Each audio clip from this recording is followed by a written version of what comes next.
Hey everybody, wanted to take a second today on Wednesday to talk a little bit about a fastball and the importance of a fastball, because I think that oftentimes pitchers and parents get caught up in the next best thing of learning the next pitch, having 7 or 8 pitches, of thinking that no college pitchers ever throw fastballs anymore, and that is a pitch that should just fade away from your tools. And I do not think that's true. So I want to, the next 5 or 6 Wednesdays, do a little training like this and have different topics come up. You guys, if you want right now in the comments, if you can think of anything during this like mini training of live, put topic ideas in the comments. I would love to hear from you of what you think the next 5 or 6 topics should be. But today is going to be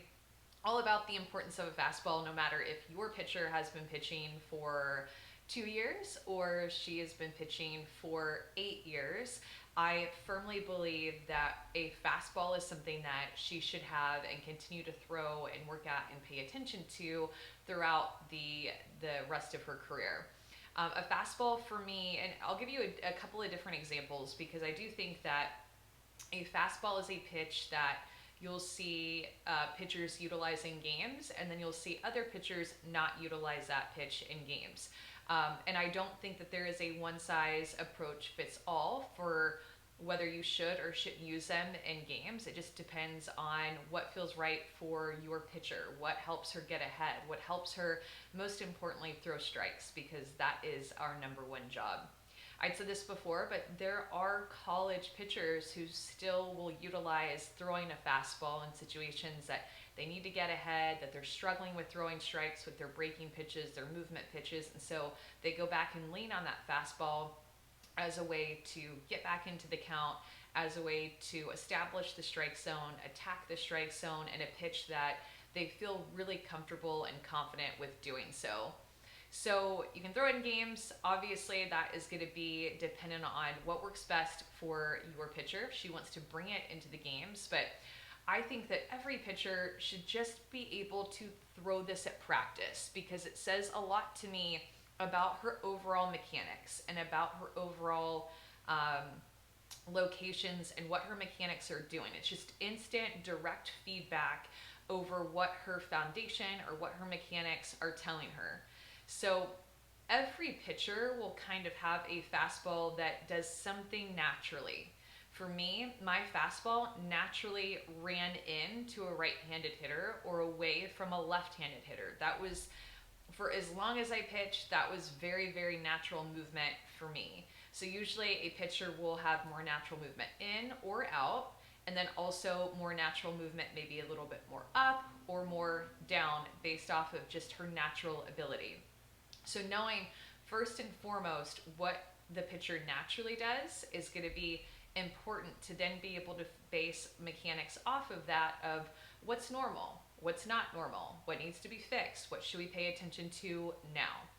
In general, so let's go over maybe like 4 different types of mistakes with your fastball that your pitcher can pay attention to at practice and should pay attention to at practice, because she should be pitching her fastball in order for her mechanics to stay crisp, her whip to stay crisp, like everything just to get locked in.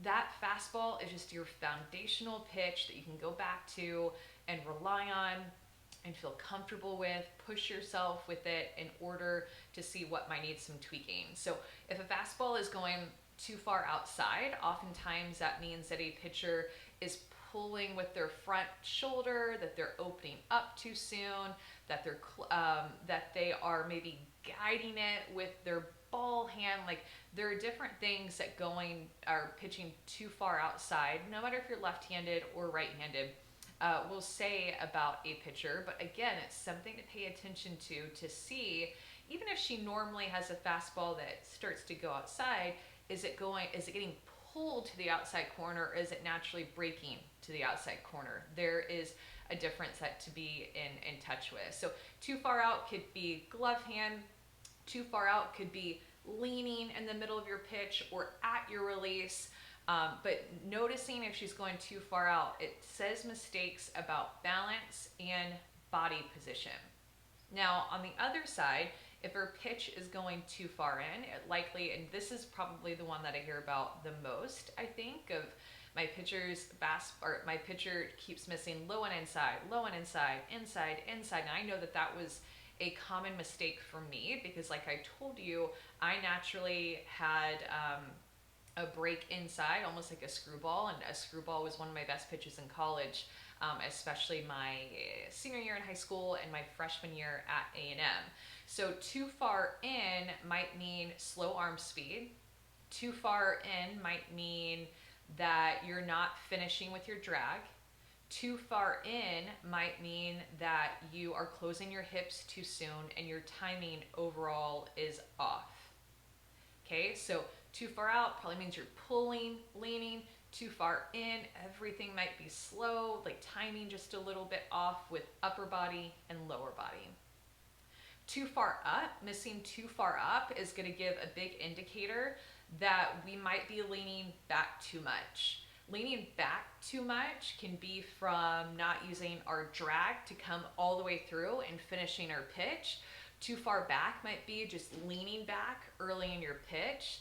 Too far, and this is things that cause a pitch to go up further.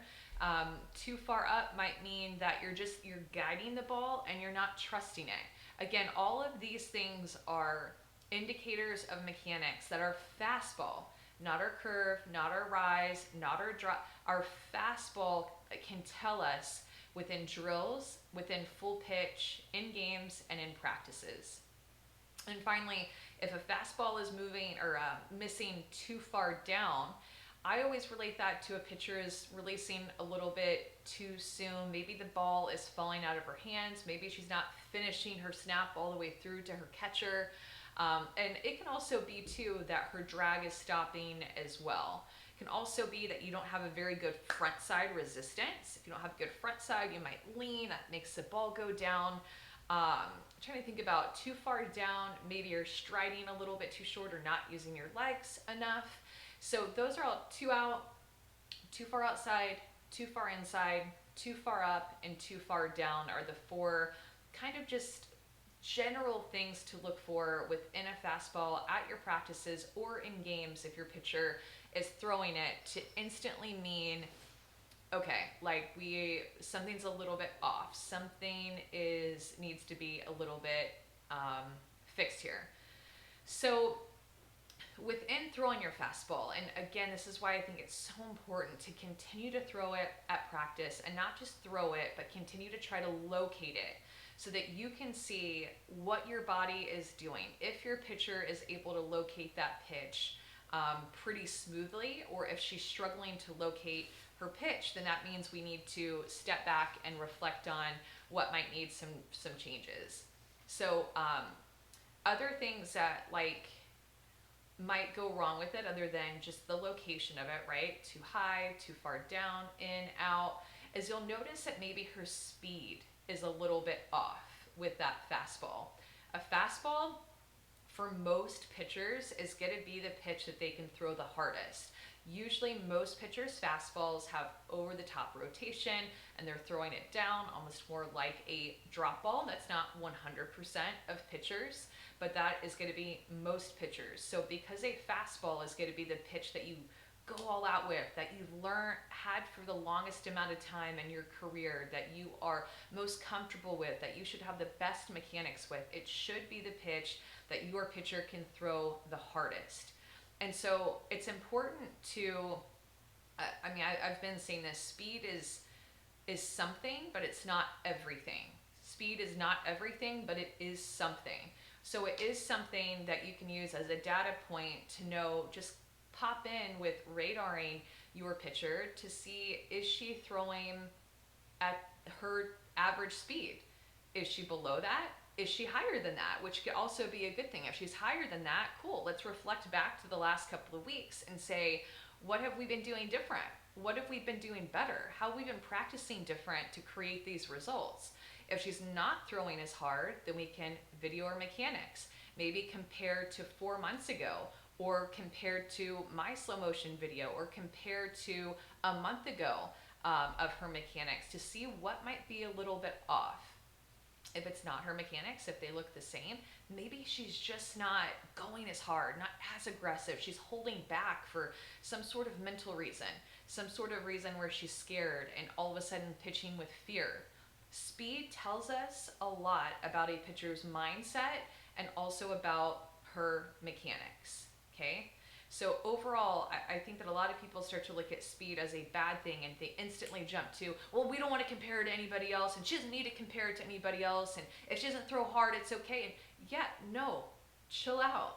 That is all okay. Speed doesn't have to be a bad thing. That is a taboo word. You should radar, I personally think you should radar yourself to make sure that you are going up. How much you want to radar yourself, that's a whole different topic. But anyway, back to fastball. You should radar yourself to see if that trend is going up, so that way you can reflect back on your practices and know what you should do different. I will say, like we talked about, missing too far out, too far in, too far up, too far down.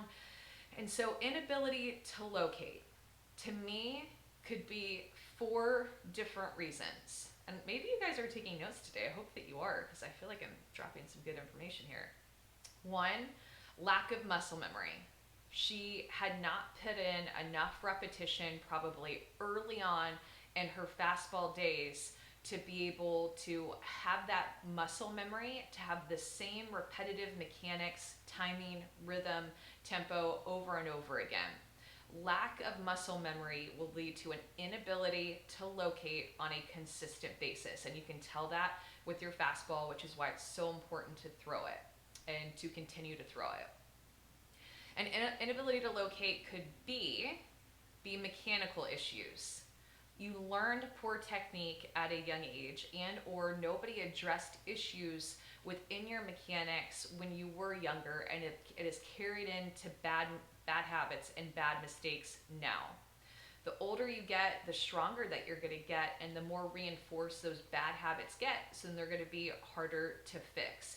So that's why it's so important at an early age to learn solid, healthy, efficient pitching mechanics, so that way you don't have problems later.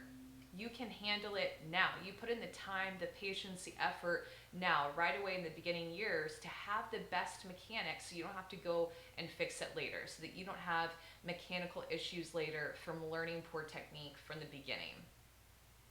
An inability to locate could see, so just to go back, A, lack of muscle memory, aka not enough reps. B, mechanical issues where you learn poor technique. Or C, little to no body awareness. So maybe your coach or the person that you work with the most hasn't stressed it for your pitcher to self-correct, to feel, to ask her questions to understand if she knows what's going wrong. And inability to locate, like at some point you notice that you're not locating correctly, and how quickly can your pitcher make an adjustment mechanically or mindset wise to be able to make that adjustment to do something different, to not repeat the same mistake over and over again. Self-correction, especially with a fastball, which is a pitch that she's learned and had the longest amount of time, self-correction should be something at a point that she can do pretty quickly, and she starts to notice where she's missing and how she's missing, and she can self-correct it. If you don't have body awareness, if you don't have self-awareness, it's very difficult to make those adjustments, especially in games when you are in the circle all out there on your own. And then finally, an inability to locate, and I think just maybe this kind of sums it up, but a lack of dedication to mastery. Our goal should be to master our mechanics. Our goal should be to master being able to hit locations with a fastball before we move on. So you as parents or you as coaches, really focusing on that idea and bringing it into your language and knowing that it's a goal to master a fastball with location and not sacrificing aggressiveness to hit that location. that is kind of a summary of mastery of a fastball. And again, why it is so important to continue to throw it so your pitcher can have that muscle memory. Your pitcher won't have mechanical issues because she's so in tune with her fastball and making adjustments with it that she starts to figure out her mechanics more easily. So that your pitcher can self-correct. She notices it because it's a pitch that she has relied on and feels comfortable with, that she knows and can feel when her body is a little bit out of sorts. And just that she has that mindset to be dedicated to mastery. That being a pitcher, you have to be dedicated to the small little details. You can't try to, what's that next shiny object? What's that squirrel doing over there? At some point, and you can get a little bit distracted at times, nobody's perfect, but at some point you have to go back to that core value of, I'm going to be so good at this, I am going to put whatever time, effort, focus, dedication to mastering this pitch, mastering my craft, that I pay attention to all the small, tiny little things to make me my best self.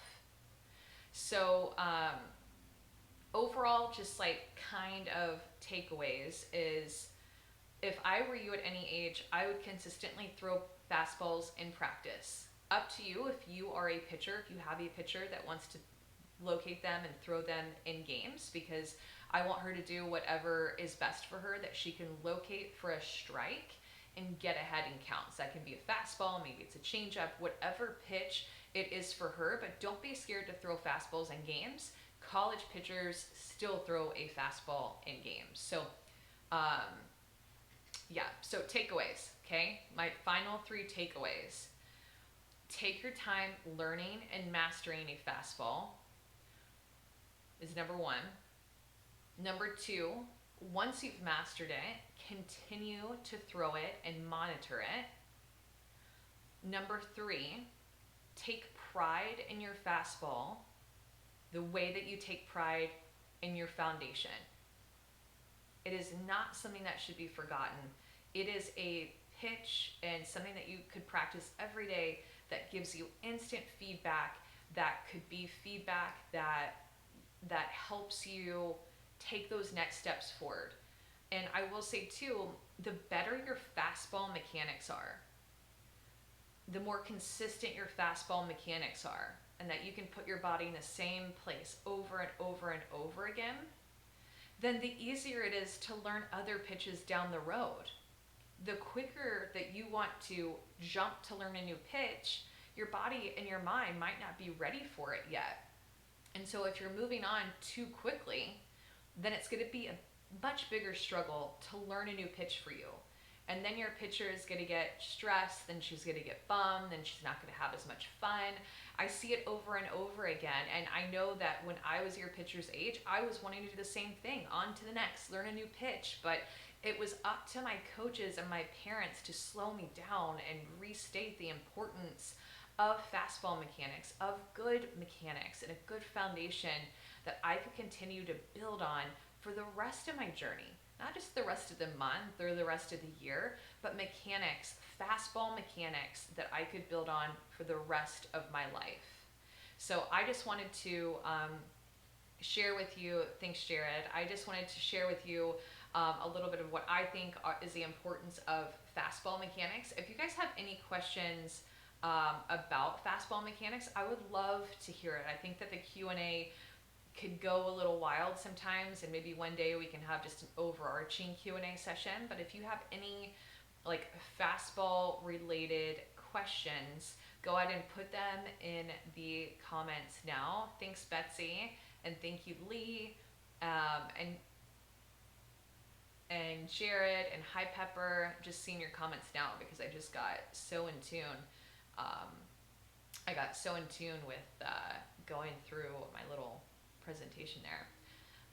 So Erica asks, what if a coach disagrees with that statement? And I think maybe is the one of throwing a fastball in games, or actually Erica, will you clarify, do you mean throwing a fastball in games or just throwing a fastball in general? Go ahead and clarify in the comments if you don't mind. Lindsay asks, are you speed first and then accuracy? I am accuracy first and then speed. And I am in August going to be doing a 3-day boot camp that I haven't told anybody about it yet, but you guys are on my first Facebook Live of the summer. I'm going to be doing a 3-day boot camp that goes a lot deeper into this question and my pitcher success cycle. So I'm excited for that. I'll tell you about that in the upcoming weeks. But accuracy for me first and then speed. The learning of a fastball first before, okay, good point. So if you have Erica asked it first, what if a coach disagrees with the statement? I asked her what statement, and she said, learning a fastball first before adding other pitches.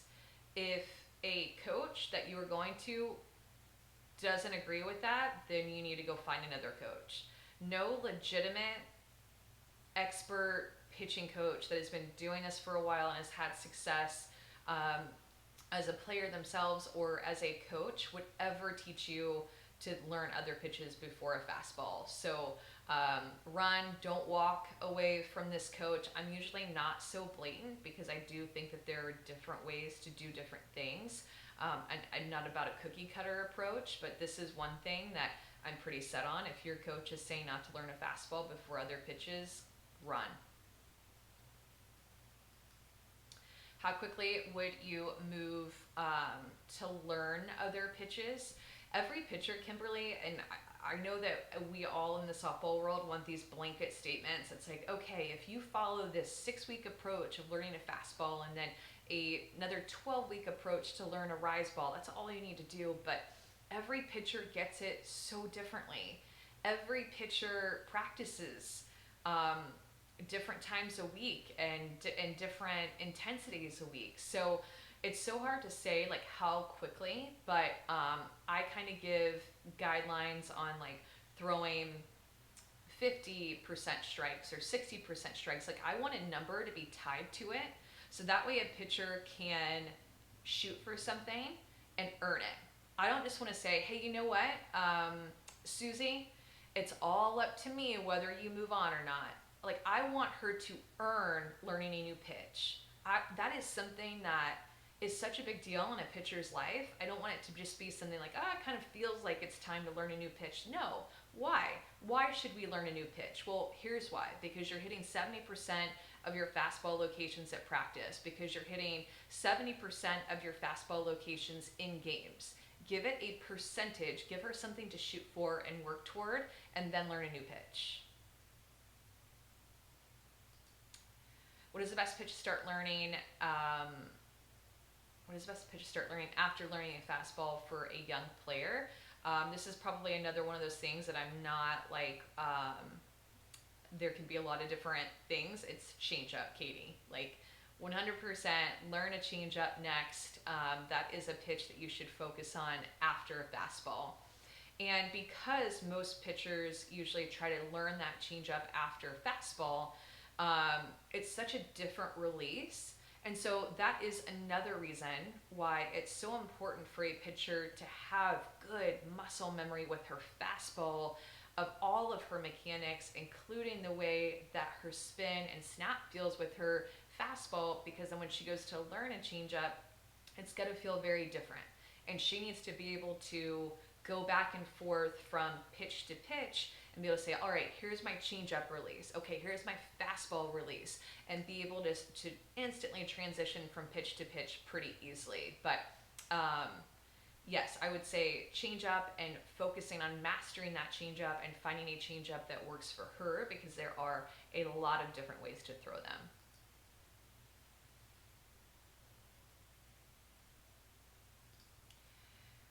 Do you know what to do when you are struggling with release point? I have a towel whip drill that I like a lot that is within my videos. You could probably go to the videos on this page and search towel whip. Actually, I think, well, go ahead and do that. I don't want to spend a lot of time looking for it. And then the other thing that I was going to say is, if I don't know if you were here for the very beginning of this live, but at the beginning, I went through, okay, if you're missing too far outside, this is probably what it means. If you're missing too far inside, this is probably what it means. The same thing for high and low. So I just went through a couple of quick fixes that might help your release whenever you're struggling with your release point to be able to get it where it needs to be.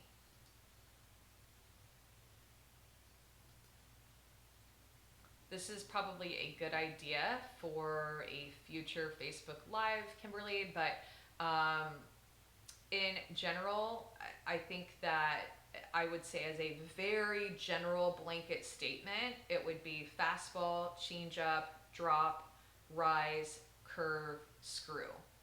Now, that can have a lot of wiggle room. And I think too, it just depends on, I kind of hit on this earlier, like what your pitcher naturally does. Does she naturally have down movement? Does she naturally have up movement? Does she naturally go in or out? And then if she naturally kind of goes out, then I would probably try to build on that strength of hers and work with a curveball before maybe another pitch that I just listed out.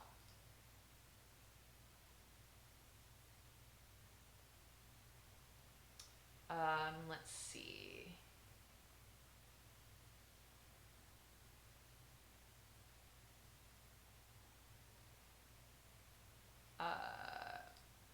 When I'm pitching, I always get in my head.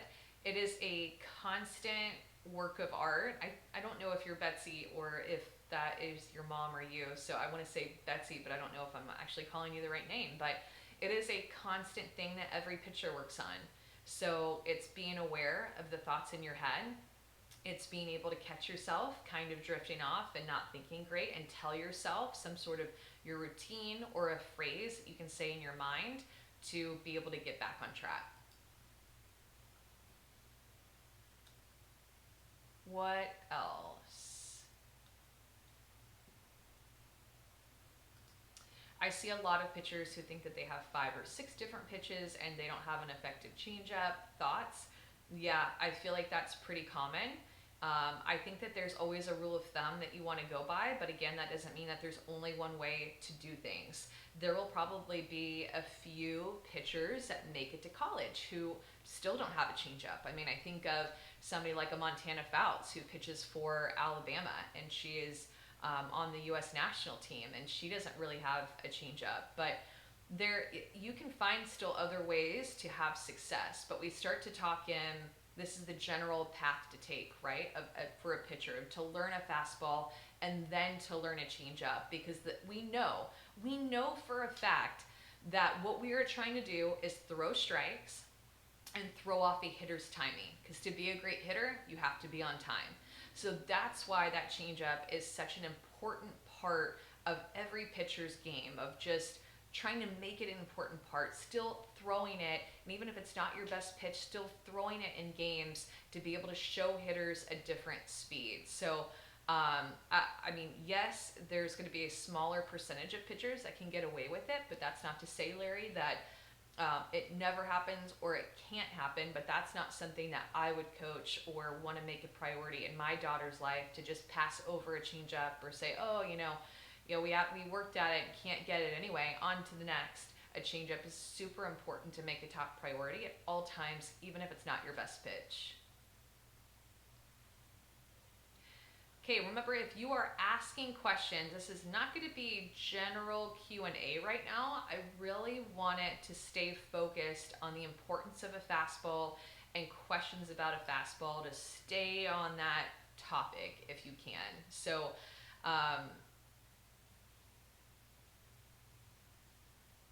I think, Steve, you're going on the changeup topic, but I mean, high changeups just have a high chance of getting hit. Again, that doesn't mean that you can't get away with it in a game. You absolutely can, and probably will, because you sold it and the hitter's not expecting it. But in general, more up in the zone is going to get hit further. More down the zone is going to get hit more down into the ground. So you increase your chances. That's what it's all about, right? Like, our game of softball, we don't know 100% of the time. If I put a pitch right at the knees on the outside corner, we can't say 100% of the time you're going to get a hitter out. But you can say 90% of the time that you're probably going to get a hitter out if you put it at that spot, or 70%, and man, that's a good pitch then. Does that say that, does that mean that it'll never get hit? No. Does that mean that if you put a changeup up that you can't get somebody out with it? No. But we have to speak in percentages. We don't speak in 100% of the time this or that works.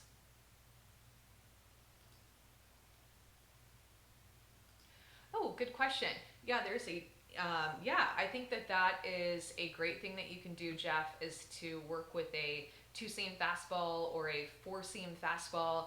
I know that whenever I call games for Florida, I'm always like University of Florida. I always like to listen to Tim Walton because he's not necessarily a pitching coach, but what he will do is sometimes go and suggest random things, like, or not random things, but suggest things in the bullpen with his pitchers. Be like, hey, try this grip with your fastball. And like Kelly Barnhill threw a two-seam fastball that just like didn't ever really know where it was going, but had like this crazy movement, like down or just in, like it would break like crazy. So yeah, adjusting grip on a fastball to give different action is absolutely something that you can do, but it's not something that you have to do. I wouldn't recommend adjusting grips on a fastball if you haven't mastered the first fastball that you learned or that she learned.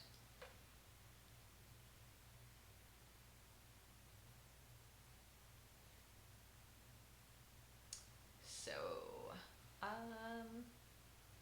do one more. I like a four seam fastball just to start with because it just is nice and easy. And then I like bringing in a two seam a little bit later on once a pitcher has proven that she can do four.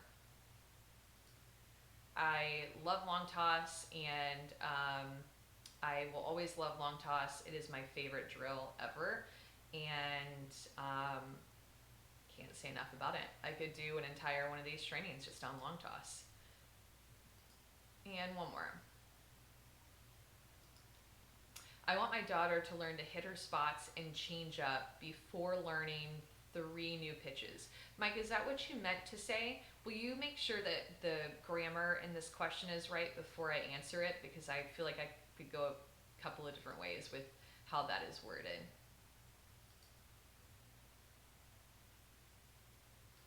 If you go to YouTube and type my name, Amanda Scarborough, how to throw a fastball, then I can teach you a little bit more about a fastball that will show up. How much importance do you put on speed? Yep, this has come up a lot. Again, I will do an entire boot camp on the importance of speed and when to learn it and how to learn it coming up later in August, because I definitely have some thoughts on this, and it's a fine line. It's always a balance for how much to pay attention to speed. My biggest kind of like bottom line takeaway for you is I do think that speed is important, but I don't think that speed is everything. I do think that it is a number that can tell you a lot. It's a data point that can tell you about you. Doesn't mean to compare it to other people. It doesn't mean that we shouldn't look at it because we're scared of the number and what it's going to say. I think it's a number that you should know what it is. It's a number that once you know what your fastball speed is, then you know how hard to throw your changeup and you know how hard to throw your off-speed pitch. And I think that it's a number that we should track to make sure that it's going up. I don't think that there's ever a reason that our speed should be staying the same as we get older, stronger, and better at our craft. So I do think it's important to, and if it is staying the same, that means that we need to do something different.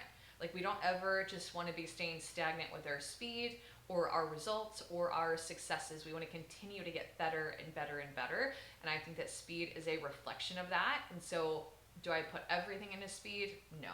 Should a pitcher compare themselves to other pitchers about speed? No.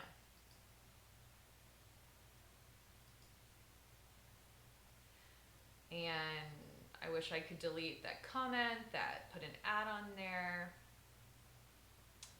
Okay, so all right, well, I hope that this was helpful, and thank all you guys for joining. If you want, here's the thing, if you want to learn more about mechanics for growth, because that's really what it's all about, is making sure that you're putting and you're helping your pitcher put herself in a position where her mechanics can be sharp, crisp at all times.